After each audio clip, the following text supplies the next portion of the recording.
Hello. Craig Goldy, how you doing? It's Rust and Rose with Metal Nation. Hey, how's it going? It is going good. I was sort of sitting here stunned. We've both been doing this for so long, and yet somehow we have never chatted before. That's what I was thinking. I was like, I know who you are, and I know the show and everything. I was like, wait a second. And then as soon as I heard your voice, it's like, I've heard his voice before. Yeah, exactly. Okay, so you confirmed it for me. Okay. Yeah, so I feel a little scattershot here because there's so many things that I want to talk about. Obviously, the heart of that, Until Death Do We Meet Again, the fantastic new album from Dream Child. So if I feel like I'm a little all over the place, it's just because we haven't talked before and there's so much to say. So first off, congratulations and thank you for Dream Child, because it's wonderful to hear this kind of heavy metal once again. That really means a lot to me. Thank you, because that really was the mission behind the whole thing, was to try to bring back an era of a certain type of music that was once thought to be lost and never to return, and bring it back and somehow try to make it sound new at the same time. Absolutely. We're going to dig into the album in just a minute, but I want to back up a bit. My first experience with you was the debut Giuffria album. I know, right? We're going back a bit. What was that early recording experience like? Because I think you were maybe also doing some demos for Dio at the time, too. I can't remember, but what was that early recording experience like, and how did it prepare you for working with Ronnie on Dream Evil? We can actually go further back to answer the latter part of your question about how to prepare for working with Ronnie James Dio. Prior to Giuffria, I was in a band called Rough Cut. Right. And that was produced by Ronnie James Dio. And so during the auditions, I met him that same night, and he sat in on the audition. He got inspired by my audition, sat in on the audition. We played Heaven and Hell and Man on the Silver Mountain together, my very first time meeting him. And then I got the gig, and I end up on his couch, and it's just him and I sitting together on his couch talking, and he looks at me and he goes, "You want to call somebody?" Because it was, he was and still is my favorite singer, and it was a dream come true for me to be for that, And then as we started working together as Rough Cut, and he being the producer, we had a lot of late night sessions, because him and I were a lot alike, where it's like we never once said, "Hey, it's getting kind of late, let's knock this on the head and start again tomorrow." We just kept going until it was done. And so we loved working together, and there was one late night session. It was just me, Ronnie, and Angelo, the engineer, who also did all the the first 4 Dio records, that he turns to me and goes, "Goldy," goes, "if Vivian ever doesn't work out, you'd be my first choice." And that's why there were no auditions for Viv. When Viv was out, I was in, and that was it. That's what prepared me to be in Dio. Giuffria actually had nothing to do with preparing me for Dio, other than playing 20,000-seat arenas, right, but as an opening act. And Greg, that really was a great experience. I took a big risk, because at the time, Rough Cut got a record deal on Warner Brothers, and Greg Giuffria didn't have a record deal or any kind of money or anything at the time to for us to be paid or anything. And I actually, Ronnie James Dio was and is my favorite singer. I actually grew up in a abusive family, in and out of the hospital, stitches and surgeries, and so I lived in a car on the streets to avoid the abuse. And Ronnie was the voice I turned to.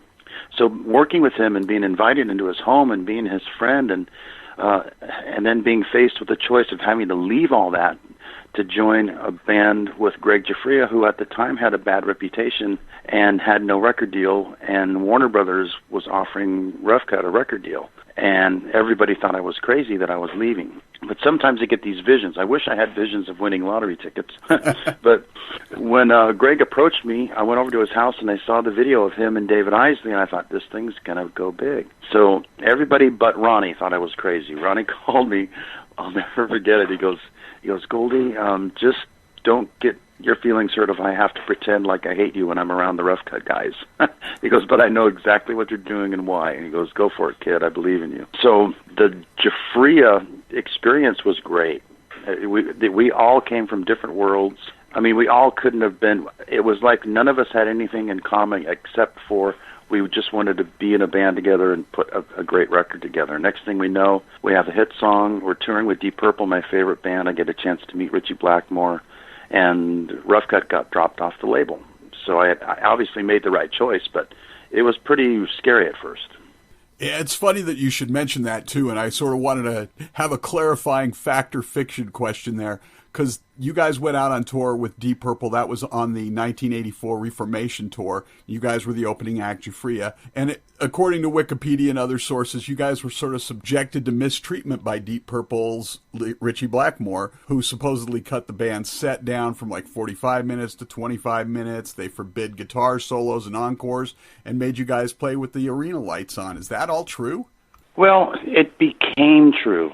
The first thing that started was no guitar solo, because at the time, David Isley was a really good team player. He would come out and sit on his knees and hold the guitar like a table, and I would place the guitar on top of his hands flat, and I'd play it like a piano. And I would do all sorts of weird things that nobody really had seen before at that time. And the crowd went crazy, and so Ritchie didn't dig that. He got us on the tour because he heard Call of the Heart. Right. So he thought we were kind of like a journey band. So he doesn't like having what he called, guitar competition. Little did he know he got the biggest Ritchie Blackmore fan in the world, to open up for him. So we had an emergency meeting that night. We got fired off the very first night. And they said, well, if Goldy doesn't do his solo and you guys tone down the set just a little bit, you guys can stay on the tour. And all eyes on me. And I said, sure, of course. The problem was that Greg Giuffria kind of had an ego. Dave, had kind of an ego.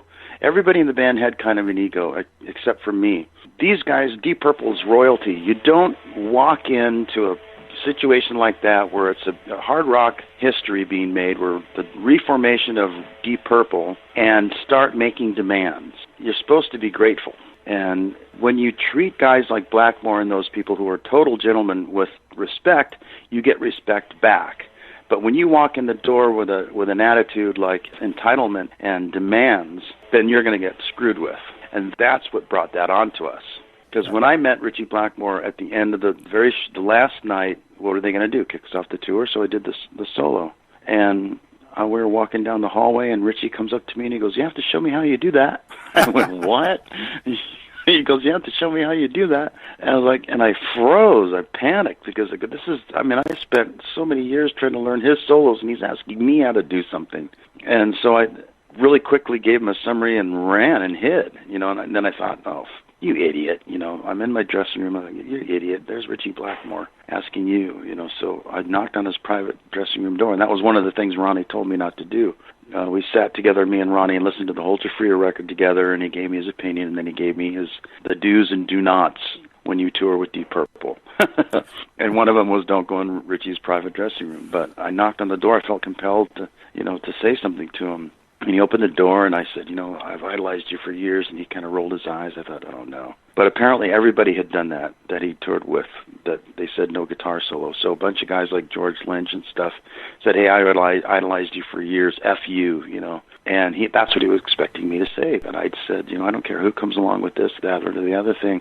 I think you're the best, and you always will be. And I said, no hard feelings. And I reached my hand out, and he shook my hand. He said, come on inside.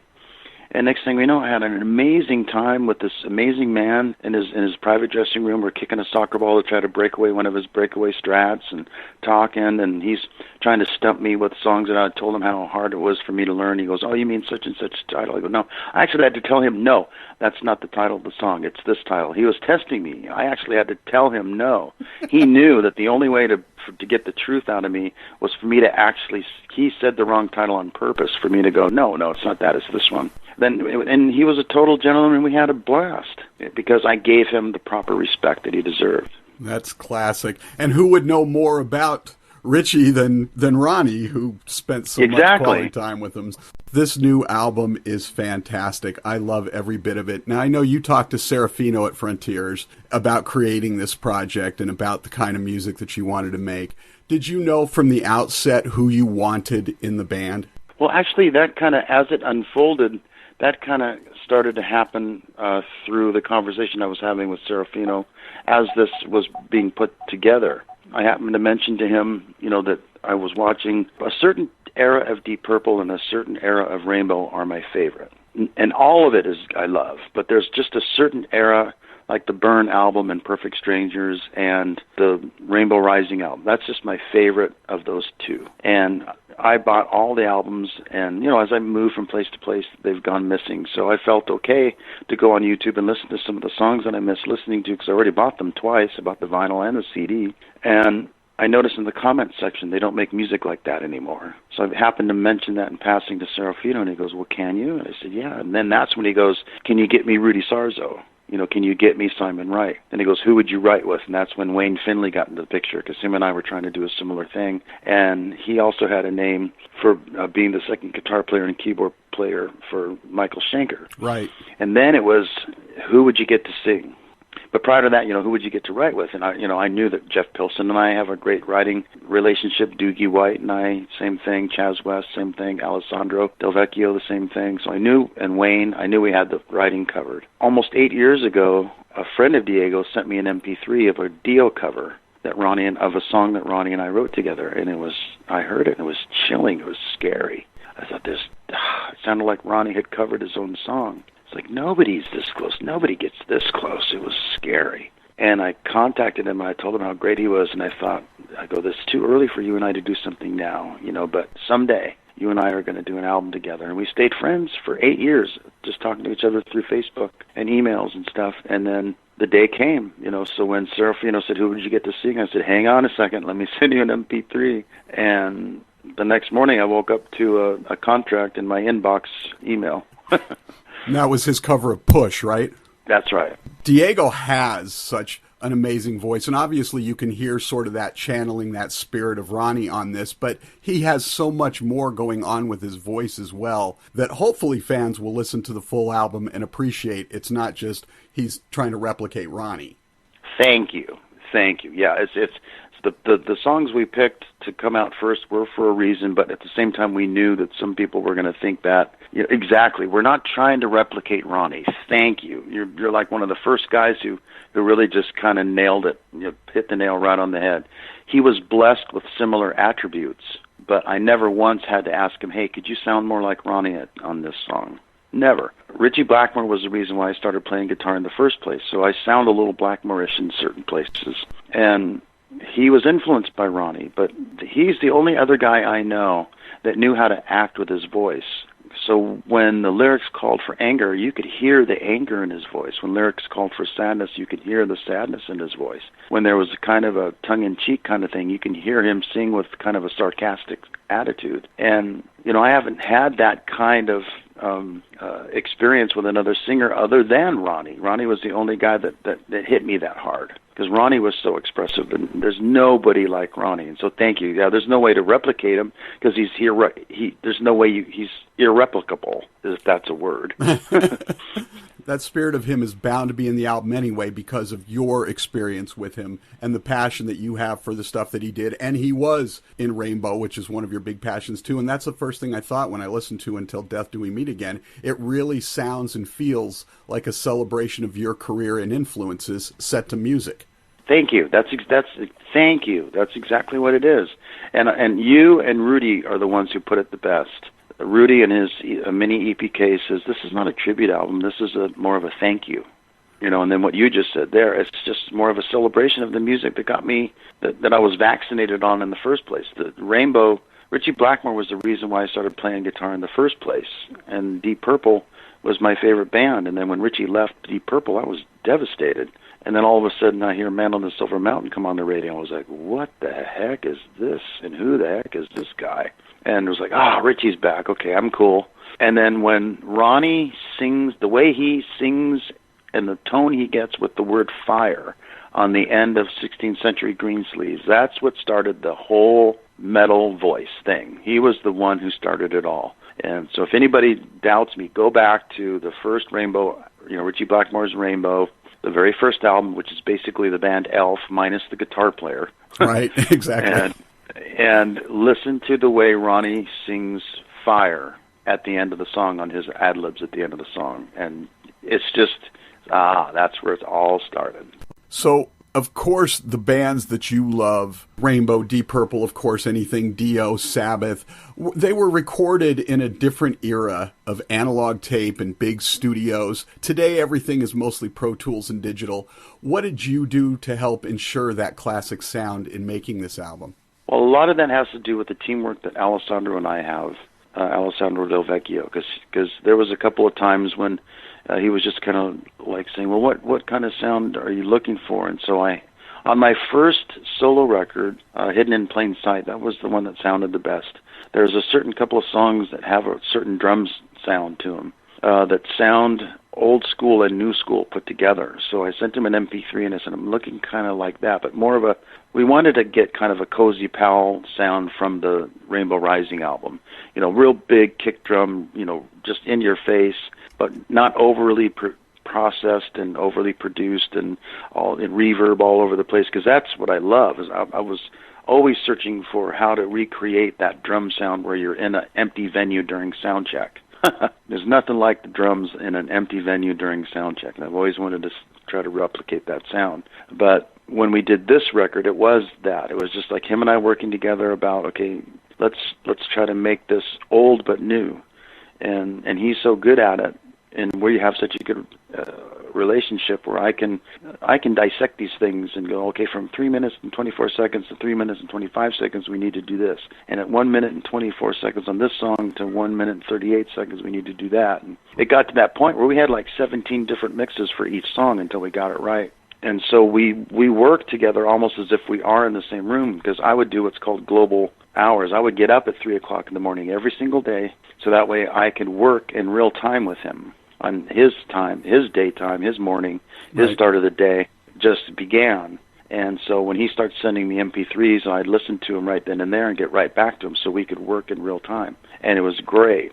And I noticed, just because I was a fan, that, Ritchie Blackmore always sound like Blackmore, but he has different tones. His guitar sounds different on Burn than it does on Down to Earth and Rainbow. The End Rock album is real in your face and dry and scratchy, completely different sound than Burn. Even though it's, obviously a lot of it was because the technology had gotten better, but there's a lot of different tones on his guitar, even though on his first Rainbow record, than when he was doing stuff with Joe Lynn Turner. I love that era too. So there's different guitar tones on this album too. Some of them are real, just, in your face and kind of, more distortion on the guitar, and then other ones are a little bit more clean and more almost like some of the chords for like You Can't Take Me Down are almost kind of like that, almost clean guitar AC/DC type of sound, because sometimes Blackmore would have that near clean sound that he got on his first, the Rainbow with Man on the Silver Mountain. His guitar tone barely had any distortion on it at all, but it was a great sound. Absolutely. It's sort of a strange question to ask, because you've released several albums lately, but a couple in the last couple of years, Resurrection Kings, the Isley Goldy album, which were fantastic records. But with this album, it seems like you're reinvigorated. And after a good 30 years of your career being tied to Ronnie James Dio, he gave you the nickname Dream Child. How much did Ronnie's passing sort of hamper your creative spirit, so to speak, over these last few years? Well, you really are good, aren't you? Yeah, when we lost Ronnie, I was devastated, just absolutely destroyed. And so it took me a little while to get inspired to do original music again. And I did 2 songs as my own personal tribute, and I think they're still available on CD Baby. I got an email that somebody had ordered them, Craig Goldy's personal tribute, and it's just 2 songs. And that's the only time I really got inspired, because it was about Ronnie, and so I did everything but sing on that album. And Wendy got really impressed, and she was in tears going, wow, Ronnie would be really proud of you. And because at the private memorial, I said to the fans, if I ever do original material again, that I want to utilize as much as I learned through all the years working side by side with the master in such a way that I can only hope to make him proud. And Wendy looks at me and goes, Ronnie would be proud of you. And I just kind of took it from there. Then when I got offered the Resurrection Kings thing, that I really wasn't in charge of the writing. I just submitted songs and then they got approved. So that I really wasn't in charge of that. But that gave me a chance to use my artwork, because I can draw and paint.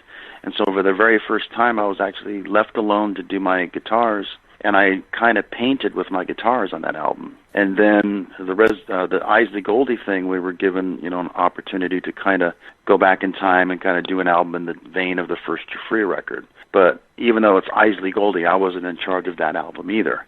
There's really only about 4 songs that I think are really any good.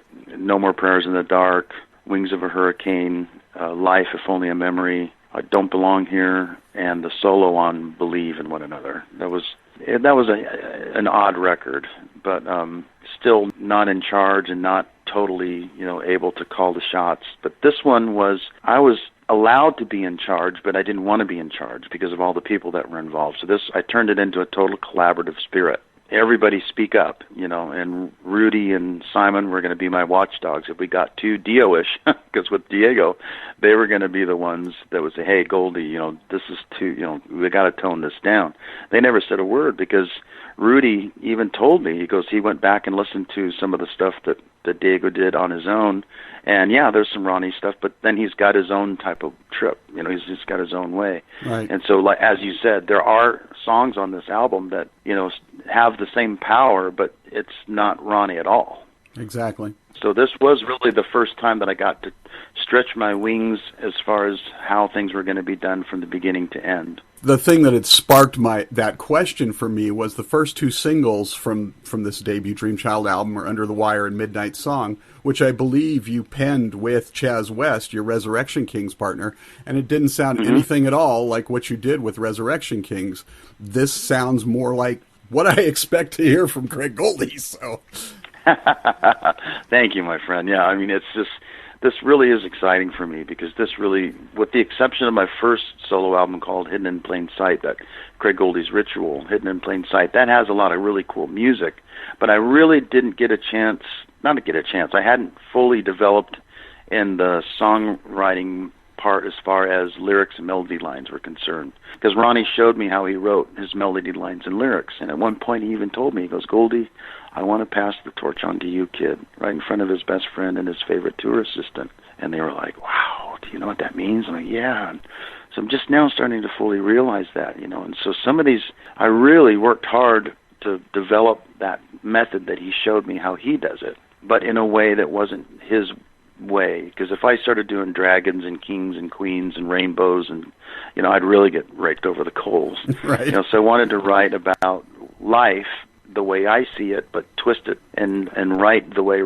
Ronnie showed me, but at the same time put my own spin on it. And so there's a lot of trippy lyrics on this record, and some of it is from working with Chaz, some of it's from working with Jeff Pilson and Doogie White and Alessandro, but a lot of the rest of it is me, and then me and Diego working together, because we had a running joke. I'd get a guy to sing the guide vocal, and then I'd send an MP3 and then an empty track to Diego so he could hear what I was thinking, and then he could sing it and then send it to me. And he'd often go, is that right? And I'd be, no, it's not. It's better.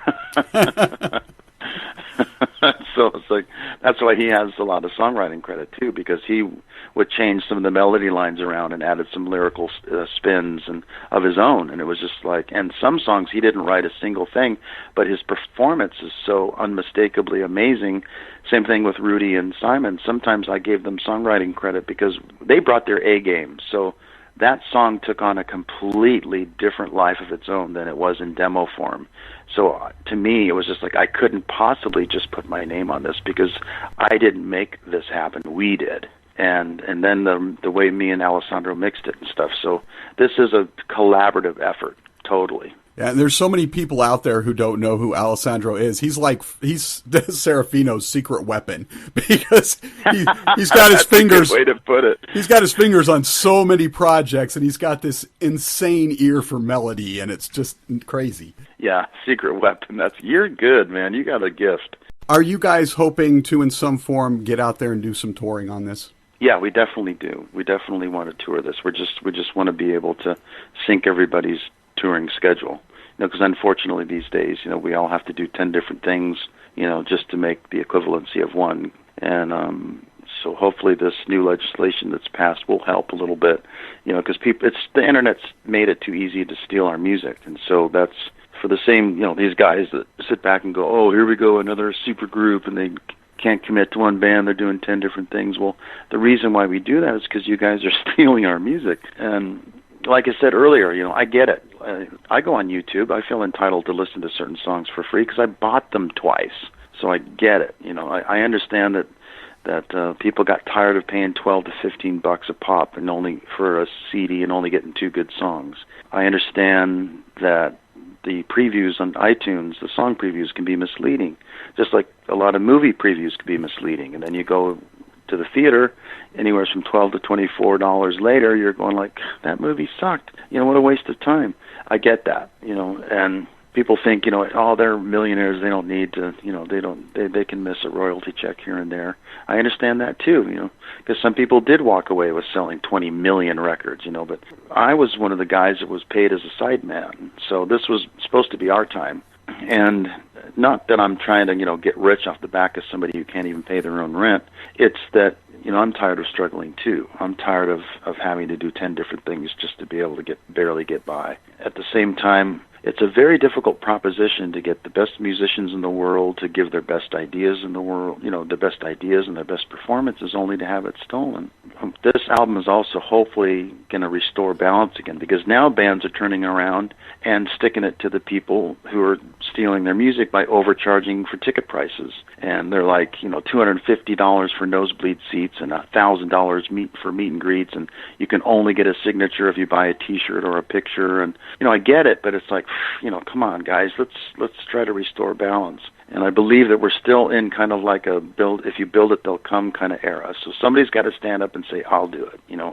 I'll try to get some of the best musicians in the world to give their best ideas and to give their best performances. And if you steal from me, so be it. But I'm hoping that this will inspire them to go, you know what, I like this song, so buy it for 99 cents.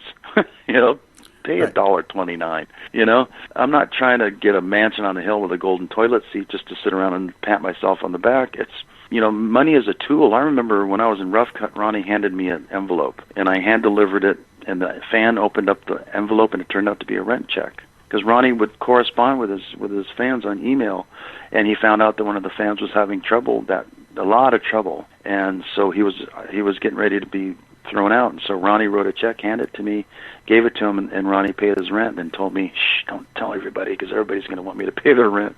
And then a friend of theirs was a doctor. She was going out on the streets rescuing kids who would flock to L.A. to become a star, and they'd get hooked up into drugs and prostitution, and she would rescue them on the streets and got stabbed by one of the pimps. And so Ronnie did a string of concerts to help build them a shelter, and this shelter was a complex where you could get counselors to help them get off drugs, counselors with why they got drugs. They could get their GED, a college degree, a bachelor's degree, a master's degree. There was a reunion, and it was like anywhere from 10 to 15 years later with the before and after pictures, and some of the people were actually there who went through that shelter. And their before picture was of a guy who had peed his pants because he didn't even realize he was so high, he didn't even realize he had to go. And now he's like a 4-star general of the United States Army. Wow. See, I could just sit here and listen to these stories all day long. So, but maybe this brings us back around full circle. Because I could talk about every track on the album and the stories behind them and everything. But one of my favorite tracks on the album is the title cut, Until Death Do We Meet Again. One would assume that alludes, at least in some respect, to Ronnie himself. Tell us a little bit about that track on the way out the door here. Well, it started off with, you really are good, man. It started off with, I would just keep my eyes and ears open for things that I could hear, that I could turn into song ideas or lyrics, or put a special twist on it. And my favorite thing was like what Ronnie would do is he could take a dark theme but still have a positive message hidden within. So when I would watch people get married, their vows ended with "Until death do we part," and I thought to myself, well, I believe in the afterlife. Wouldn't it be more like "Until death do we meet again"? And I thought, ooh, that was a great title. And so I waited for the right music and the right melody lines to come along. And in one of my tribute songs, it says, someday, I'll see you again kind of thing to Ronnie. It's to all of our loved ones, all of our lost loved ones, really. It starts off with a little girl's prayer to her dead grandmother in heaven, that she'll see her again. That's what we all hope for, is that, we get reunited and, in the afterlife with all of our lost loved ones. So yeah, that does have a lot to do with it. It's mainly about, hinting towards my belief of the afterlife, just done in a dark way. but with a positive message hidden inside. Beautiful. Awesome. Perfect. Craig, I appreciate it so much, and sincerely, the album is fantastic. It's great to hear you truly passionate about your music again. So, no, thank you. It took a little while, and I'm a late bloomer. But better late than never, but thank you for that, because the people have been responding really well to it, and that means a lot, because I did put a lot into this record, and every song has a certain special meaning to it, and it does still kind of feel like Ronnie's hovering around. In fact, when I did those first two personal, one of them's called Hole in My Heart, one of them's called Dark Rainbow. The way it was written, I just kept waking up and with ideas, and then I would write it down or sing it into my recorder, and then wait until everything was quiet, and I'd try to go back to sleep. All of a sudden, boom, another idea. So I didn't sleep for almost 3 weeks while I was putting those two songs together, because how the music was coming to me. It was like it was coming to me. I didn't actually sit down and write it. It was sent to me, and I contacted Wendy, and I said, I feel like me and Ronnie, this is as funny as it sounds, it feels like me and Ronnie wrote this song together. I wanted to give him publishing, because all of the proceeds were going to a Stand Up and Shout Cancer Relief Fund, or the charity of their downloader's choice anyways. But she said, oh, no, Ronnie would never take anything that he didn't do. But that's how close we were, because there are some times when I still feel his presence and still feel like he's around. And sometimes I am kind of mystified by some of the lyrics that came out of my head and into my hand and onto a piece of paper and then onto this record. I was like, wow, where did that come from? So it's not like I'm some brilliant, amazing man. Sometimes things just were, and in many ways this album was given to me, as weird as it sounds. Well, again, Craig, thanks so much, and the album's fantastic, and I think we're going to go ahead and listen to a little bit more of it right now here on Metal Nation Radio.